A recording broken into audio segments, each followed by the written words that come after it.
ओम शांति। आज बाबा के 15 सितंबर 2020 के साकार मधुर महावाक्य हैं।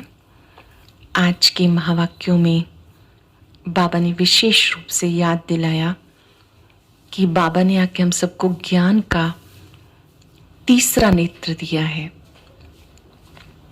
तीसरा नेत्र वो नेत्र है जिससे हम बाबा को, ड्रामा को, स्वयं को अच्छे से समझ पाते हैं।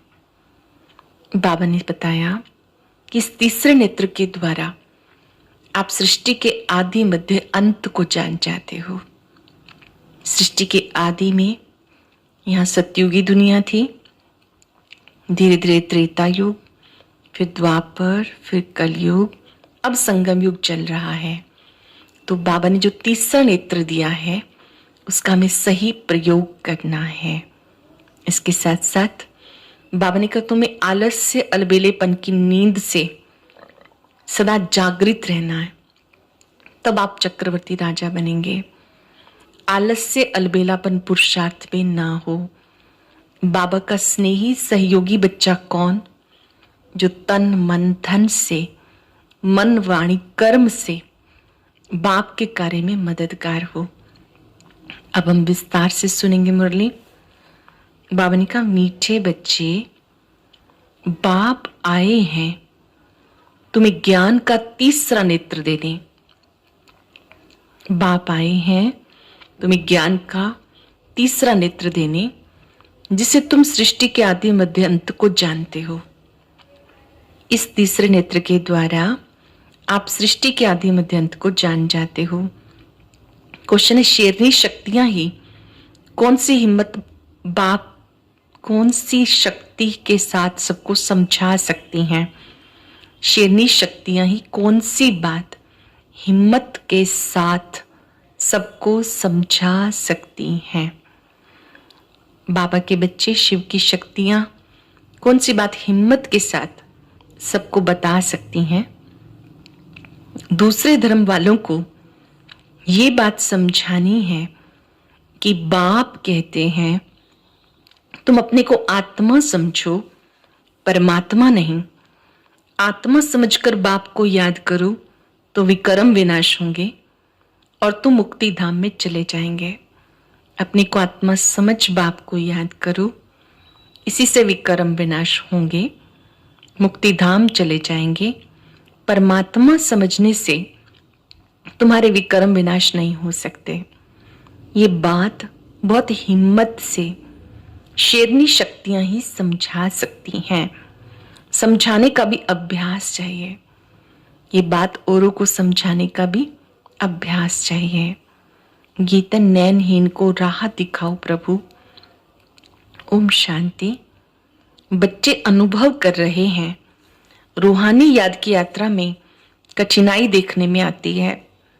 बाबा को याद करते हैं, इस सब्जेक्ट में कठिनाई देखने में आती है। भक्ति मार्ग में दर दर ठोकरें खानी पड़ती, अनेक प्रकार के जप तप यज्ञ करते, शास्त्र पढ़ते हैं, जिस कारण ब्रह्मा की रात कहा जाता। आधा कल्प रात, आधा कल्प दिन। ब्रह्मा अकेला तो नहीं होगा, ध्यान से समझेंगे। सतयुग त्रेता ब्रह्मा का दिन है, जहां ब्रह्मा भी सुखी, बच्चे भी सुखी। द्वापर कलयुग ब्रह्मा की रात है। प्रजापिता ब्रह्मा है, जरूर उनके बच्चे ब्रह्मा कुमार कुमारियां, परंतु मनुष्य नहीं जानते। बाबा आकर बच्चों को तीसरा नेत्र देते हैं, जिससे तुम्हें सृष्टि के आदि मध्य अंत का ज्ञान मिला हुआ है। तुम कल्प पहले भी ब्राह्मण थे, देवता बने थे। जो बने थे वो ही फिर बनेंगे।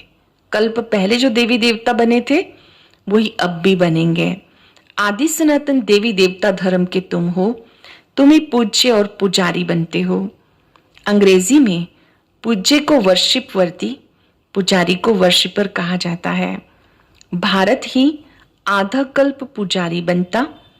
आत्मा मानती है हम पूज्य थे, हम ही पुजारी बन गए। तीसरे नेत्र से ये बात भी हमें समझ में आ गई कि हम ही पूज्य थे, फिर हम पुजारी बन गए। पूज्य से पुजारी फिर पूज्य बनते हैं। बाप तो पूज्य पुजारी नहीं बनता, बाबा तो सदा पूज्य है।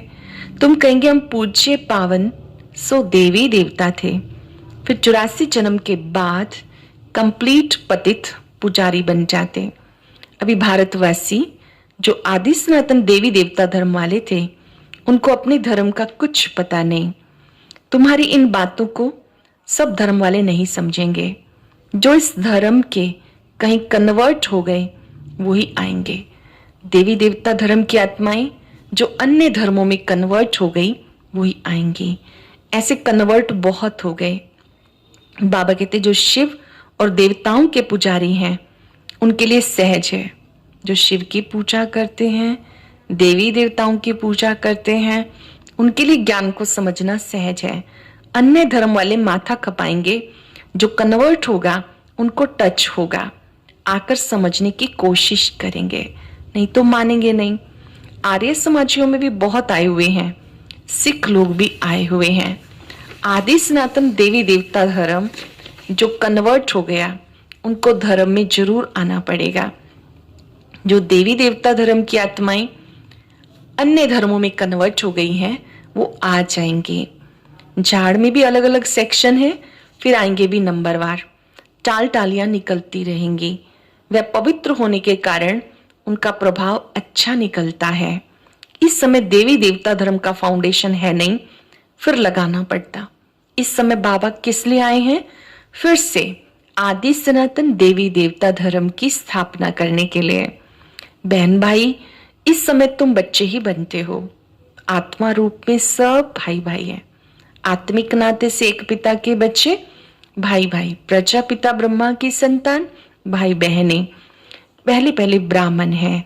नई सृष्टि की स्थापना में प्रजापिता ब्रह्मा जरूर चाहिए। ब्रह्मा द्वारा ब्राह्मण होंगे। इसे रुद्र ज्ञान यज्ञ कहते हैं। इसमें ब्राह्मण चाहिए, प्रजापिता ब्रह्मा की औलाद चाहिए, वह ग्रेट ग्रेट ग्रैंडफादर। ब्राह्मण है पहले नंबर में चोटी। आदम बीवी एडम ईव को मानते भी हैं। इस समय तुम पुजारी से पूज्य बन रहे हो। आदि देव आदि देवी, प्रजापिता ब्रह्मा को आदि देव कहते हैं, जगदम्बा को आदि देवी। तुम्हारा सबसे अच्छा यादगार दिलवाड़ा मंदिर है। नीचे तपस्या में बैठे हैं, ऊपर में राजाई के चित्र हैं। यहां तुम चैतन्य में हो। दिलवाड़ा मंदिर में सब नीचे तपस्वी दिखाए हैं, सबके नेत्र खुले हैं, सबकी मस्तक में भी ज्योति जग रही है, हृदय में भी ज्योति जग रही है, और ऊपर छत में स्वर्ग के चित्र हैं।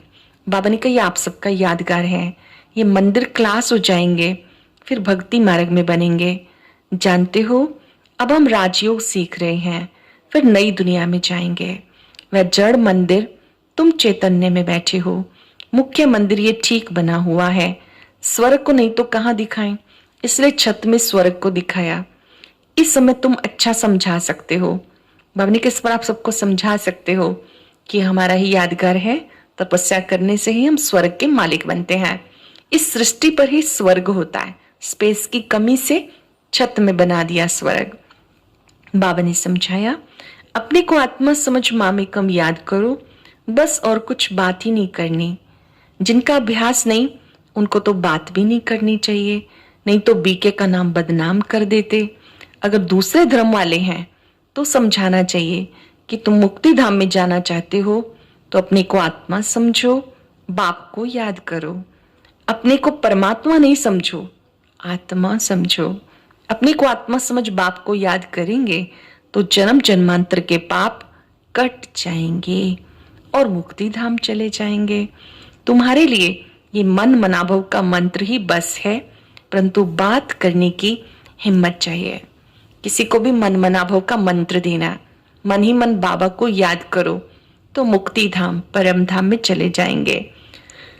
शेरनी शक्तियां ही सर्विस कर सकती हैं। जिनमें साहस है, हिम्मत है, वो ये बच्चे सेवा कर सकते हैं। सन्यासी लोग बाहर में जाके विलायत वालों को ले आते हैं, चलो तुम्हें स्पिरिचुअल नॉलेज दें। अब वो बाप को ही नहीं जानते, ब्रह्म को भगवान समझ लेते। इसको याद करो, बस ये मंत्र देते, जैसे किसी चिड़िया को अपने पिंजरे में डाल देते। ऐसे से समझाने में टाइम लगता है। बाबा ने कहा था, हर चित्र के ऊपर लिख दो शिव भगवान उवाच। हर चित्र के ऊपर लिख दो शिव भगवान उवाच। जानते हो, इस दुनिया में धनी बिगर सब निधन के हैं। पुकारते हैं तो मात पिता हम बालक तेरे। अच्छा, उसका अर्थ क्या है? ऐसे ही बोलते रहते, तुम्हारी कृपा से सुख घने रे। अब बाबा तुम्हें स्वर्ग के सुख के लिए पढ़ा रहे हैं, जिसके लिए तुम पुरुषार्थ कर रहे हो। इसी समय परमात्मा पिता मात पिता के रूप में हमारी पालना करते हैं। मात पिता बनकर ज्ञान योग से हमारी पालना करते हैं। जो करेगा वो पाएगा। इस समय सब पतित हैं। तुम्हारे जैसा सुख किसी को मिल ना सके। तुम तैयार हो रहे हो सुख धाम में आने के लिए। बाकी सब धर्म कोई स्वर्ग में थोड़े आते। भारत जब स्वर्ग था तो जैसा पावन खंड कोई होता नहीं। जब बाप आते हैं तब ईश्वरीय राज्य स्थापन होता। वहां लड़ाई आदि की कोई बात नहीं।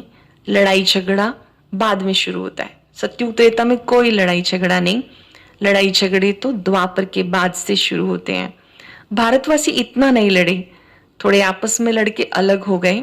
द्वापर में एक दो पे चढ़ाई करते। ये चित्र आदि बनाने में बड़ी बुद्धि चाहिए, लिखना चाहिए। भारत जो स्वर्ग था फिर वो नर्क कैसे बना, आकर समझो। यहाँ तुम्हें रूहानी बाप पढ़ाते हैं, रूह पढ़ती है। पढ़ने वाली आत्मा है, वह लिखने और पढ़ने वाले मनुष्य ही हैं। परमात्मा को तो शास्त्र आदि पढ़ाने की दरकार नहीं। बाबा आते हैं, वेदों शास्त्रों का सार समझाते हैं। बाबा को तो पढ़ने की आवश्यकता नहीं। बाबा कहते हैं, इन शास्त्रों आदि से किसी की सदगति नहीं होती। मुझे आके सबको वापस ले जाना है। अभी दुनिया में करोड़ों मनुष्य हैं। सत्युग में जब लक्ष्मी नारायण का राज्य था तो वहां 9 लाख होते हैं। बहुत छोटा झाड़ होता है। सत्युग में जनसंख्या कम होती है, धीरे धीरे झाड़ बढ़ता है। विचार करो, इतनी सब आत्माएं कहाँ गई? ब्रह्म में, वह ब्रह्म में लीन तो नहीं हो गई। वे सब मुक्ति धाम में रहती हैं।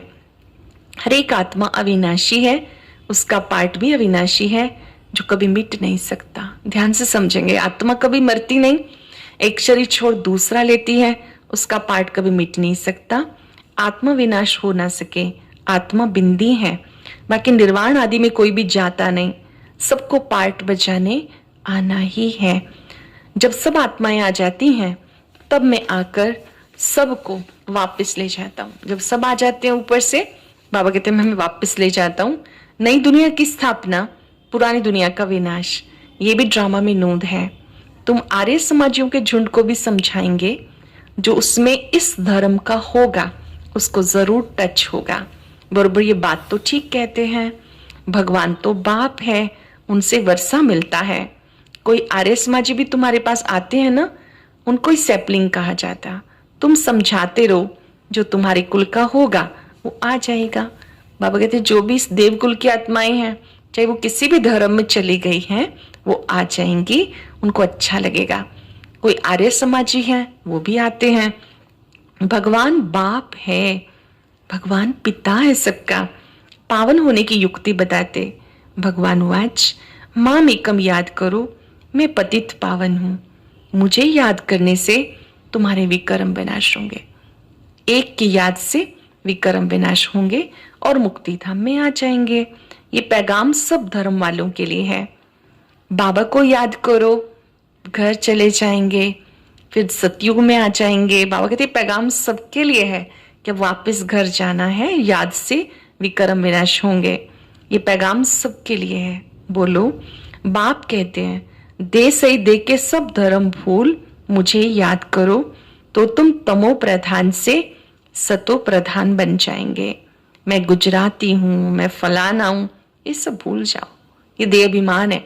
मैं गुजराती हूँ, मैं फलाना हूँ, मैं पंजाबी हूँ, आदि आदि, इन सबको भूल जाओ। बस अपने को आत्मा समझ बाप को याद करो। यह योग अग्नि, संभल के कदम उठाना है। सब नहीं समझेंगे। बाबा कहते पतित पावन मैं हूं, तुम हो पतित। निर्वाण धाम में भी पावन होने के बिना नहीं जा सकते, परम धाम भी नहीं जा सकते जब तक पावन ना बने। रचना के आदि मध्यंत को समझना है। पूरा समझने से ऊंच पद पाएंगे। थोड़ी भक्ति की होगी तो थोड़ा ज्ञान समझेंगे, बहुत भक्ति की होगी तो बहुत ज्ञान उठाएंगे। जिन्होंने भक्ति अच्छी की है तो ज्ञान अच्छा उठाएंगे।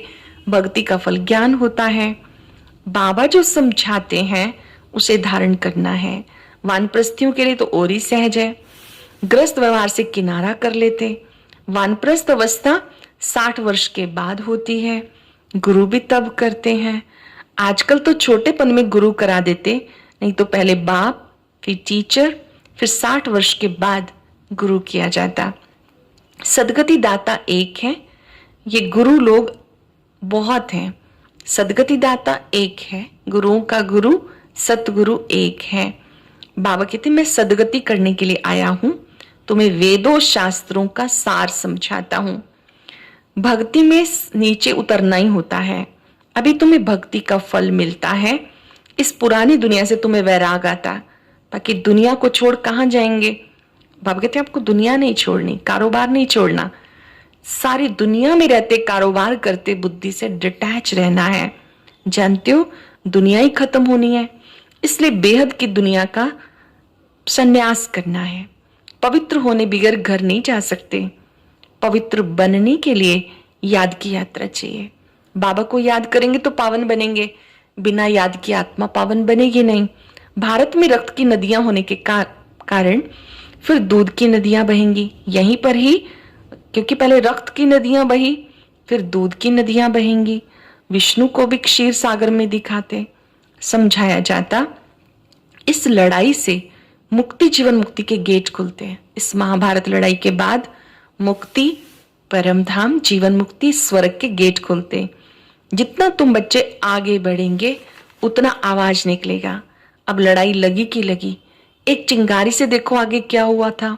समझते हैं लड़ेंगे जरूर, लड़ाई चढ़ती रहती है, एक दो के मददगार बनते रहते हैं। तुम्हें नई दुनिया चाहिए तो पुरानी दुनिया जरूर खत्म होनी चाहिए। अब नई दुनिया चाहिए, स्वर्ग चाहिए तो पुरानी दुनिया तो जाएगी। अच्छा, मीठे मीठे सिक्के लदे बच्चों प्रति माता पिता बाप दादा का याद प्यार, गुड मॉर्निंग। रूहानी बाप की रूहानी बच्चों को नमस्ते। रूहानी बच्चों की रूहानी बाप दादा को नमस्ते नमस्ते, गुड मॉर्निंग। शुक्रिया बाबा, शुक्रिया। सार क्या है? कौन सी बात अच्छी लगी आज? अपने दिल से पूछ लेंगे और उसे अंडरलाइन कर लेंगे कि आज बाबा ने बात मेरे लिए कही है, मुझे करनी ही है। पहला, पुरानी दुनिया खत्म होनी है, इसलिए इस दुनिया का संन्यास करना है। दुनिया को छोड़कर कहीं जाना नहीं, पर बुद्धि से भूल जाना है। दुनिया को छोड़कर कहीं नहीं जाना, बुद्धि से इस दुनिया को भूल जाना है। निर्वाण धाम में जाने के लिए पूरा पावन बनना है। परम धाम में जाने के लिए पूरा पावन बनना है। रचना के आदि मध्यांत को पूरा समझकर नई दुनिया में ऊंच पद पाना है। रचना के आदि मध्यांत को समझकर नई दुनिया में ऊंच पद पाना है। आज का स्पेशल वरदान, अलबेलेपन की नींद को तलाक देने वाले, अलबेलेपन की नींद को तलाक देने वाले निद्राजीत चक्रवर्ती भव। साक्षात्कार मूर्त बन, भक्तों को साक्षात्कार कराने के लिए अथवा चक्रवर्ती बनने के लिए निद्राजीत बनो। जब विनाशकाल भूलता है तब अलबेलेपन की नींद आ जाती है। विनाशकाल जब भूलता है तो अलबेलेपन की नींद आ जाती है। भक्तों की पुकार सुनो, दुखी आत्माओं के दुख की पुकार सुनो, प्यासी आत्माओं के प्रार्थना की आवाज सुनो, तो कभी भी अलबेलेपन की नींद नहीं आएगी। भक्तों की पुकार सुनो, दुखी आत्माओं की पुकार सुनो, प्यासी आत्माओं की प्रार्थना की आवाज सुनो, तो कभी अलबेलेपन की नींद नहीं आएगी। अलबेलापन अर्थात लापरवाह, केयरलेस हो जाना। अब सदा जागती ज्योत बन, अलबेलेपन की नींद को तलाक दो और साक्षात्कार मूर्त बनो। अलबेलेपन की नींद को त्याग कर तलाक दो और साक्षात्कार मूर्त बनो। स्लोगन है, तन मन धन, मन वाणी कर्म, किसी भी प्रकार से बाप के कार्य में सहयोगी बनो तो सहज योगी बन जाएंगे। तन मन धन, मन वाणी कर्म, किसी भी प्रकार से बाप के कर्तव्य में सहयोगी बनो तो सहज योगी बन जाएंगे। आज हम अभ्यास करेंगे मैं बाप के कार्य में सहयोगी सो सहज योगी आत्मा हूं। मुझे बाबा के कार्य में मददगार बनना है। ओम शांति। और आज की ये बहुत अच्छी वीडियो भी ज़रूर सुने।